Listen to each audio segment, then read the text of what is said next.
Welcome to Literary Leap. Today we are diving into a poem that takes us on a reflective journey through the most precious phase of our lives, childhood. Have you ever wondered when exactly you crossed the bridge from being a child to becoming an adult?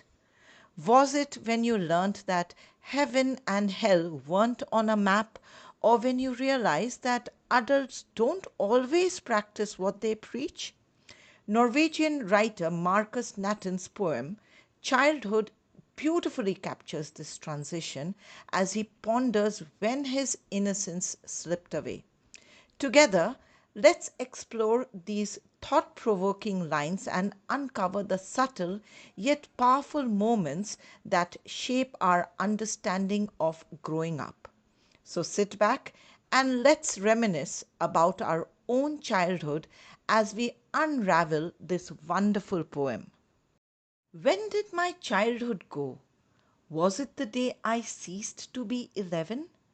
Was it the time I realized that hell and heaven could not be found in geography and therefore could not be? Was that the day? Now, in these lines, the poet reflects on a significant moment when he starts questioning the existence of hell and heaven, concepts often associated with good and bad places people go after death. As a child, he may have believed these places existed physically somewhere on earth. However, when he realizes they cannot be found on a geography map, he understands they are not real physical locations but rather abstract ideas.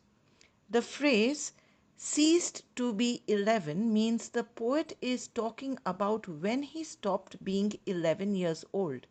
It symbolizes a turning point or the end of a certain level of innocence. The word realized means he became aware or understood something for the first time. The word therefore shows his conclusion that since hell and heaven are not in geography books, they must not be real. This realization represents a loss of childhood innocence, as children typically believe in what they are told without questioning. Once the poet starts questioning these ideas, he feels that part of his childhood has ended. Now, coming to figures of speech. The repeated question was that the day you will find this repeated throughout the poem. It is rhetorical. The poet is not looking for an answer, but reflecting on when he lost his childhood innocence.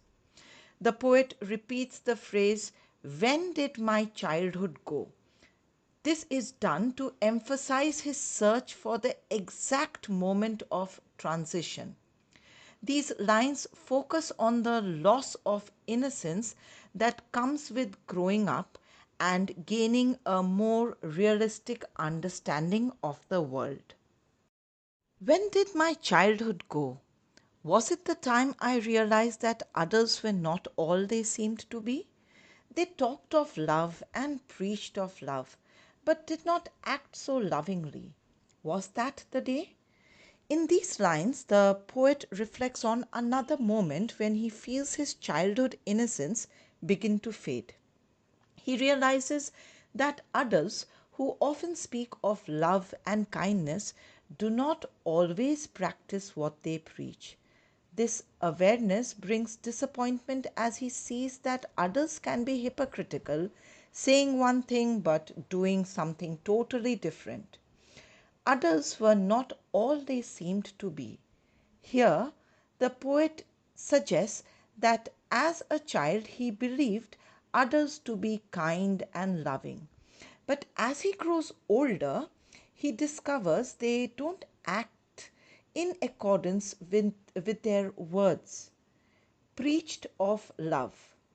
This means others often talk about love as a moral or ethical duty, like giving advice or instructions about how important love is, did not act so lovingly.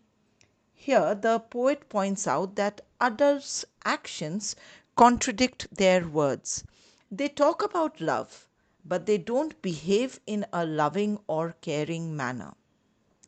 So, this realization is another step in the poet's loss of innocence. He begins to see the gap between what adults say and what they do. This causes him to question their honesty and integrity. Once again, we see the rhetorical question where the poet asks, "Was that the day?" But he doesn't expect an answer. This shows his reflective state, trying to point when he lost his faith in the world of adults. The poet also uses contrast.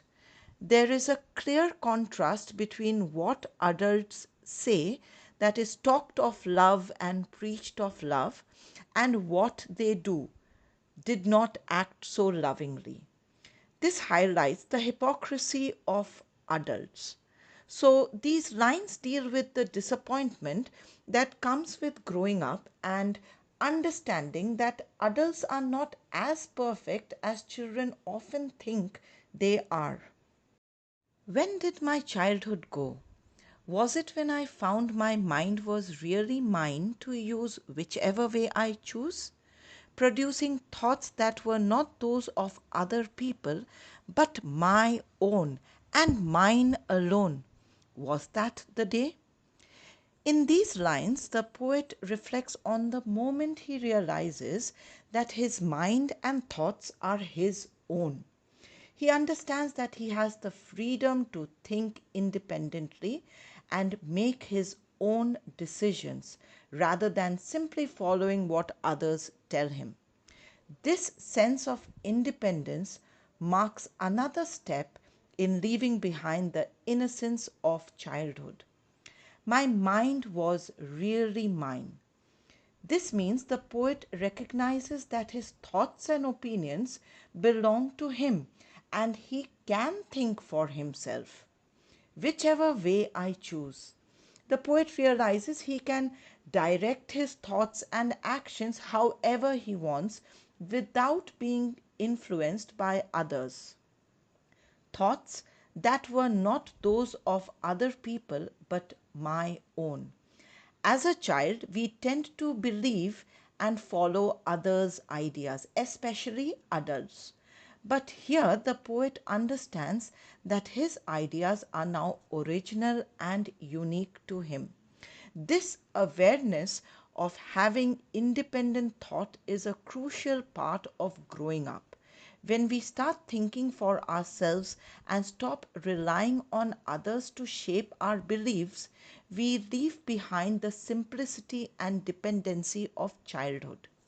Here again, the poet uses the rhetorical question, asking again, "Was that the day?"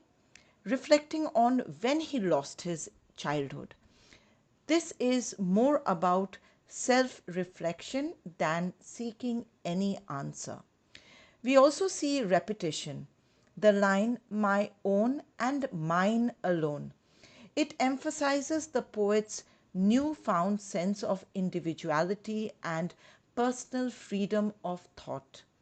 These lines show the poet's realization that growing up means developing one's own identity and ideas, marking another moment when his childhood innocence fades away.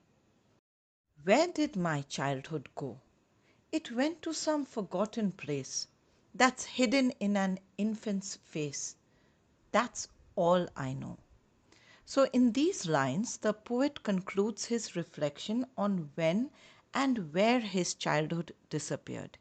He has been searching for the moment when he lost his innocence, and now he realizes that it has gone to a place that he cannot remember or reach anymore.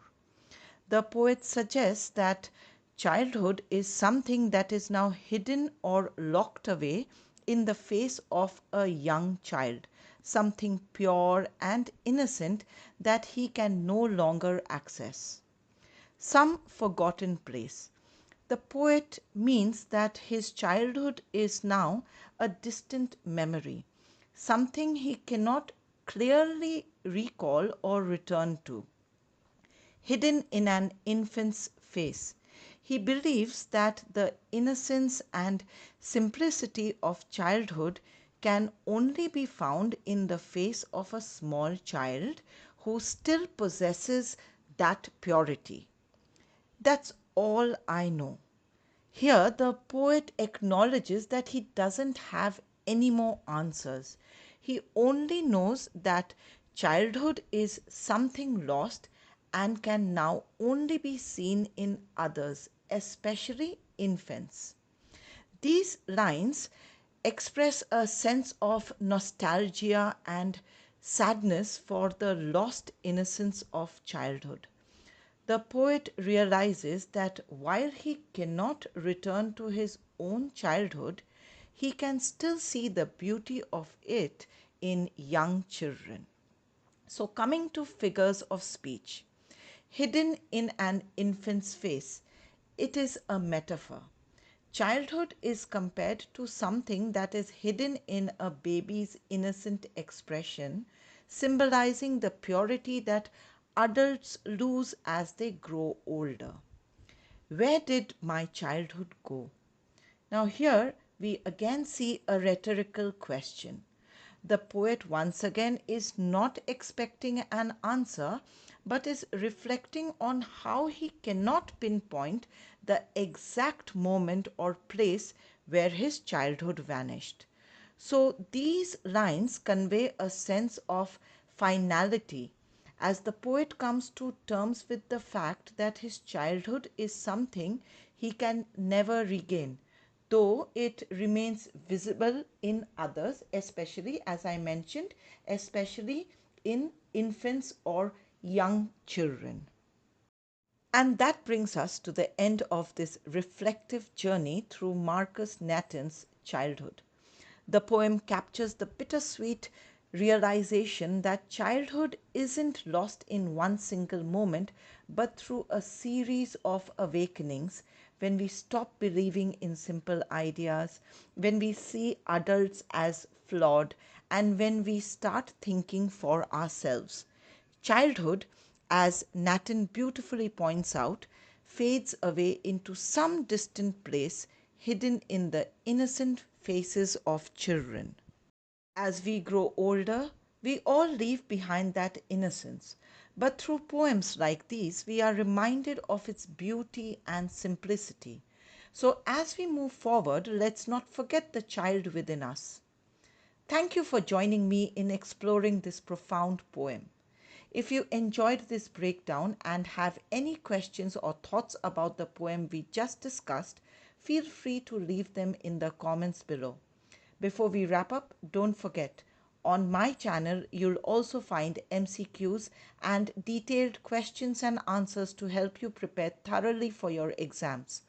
Don't forget to like this video if you found it helpful, subscribe for more literary insights, and hit the bell icon to stay updated on all our latest content.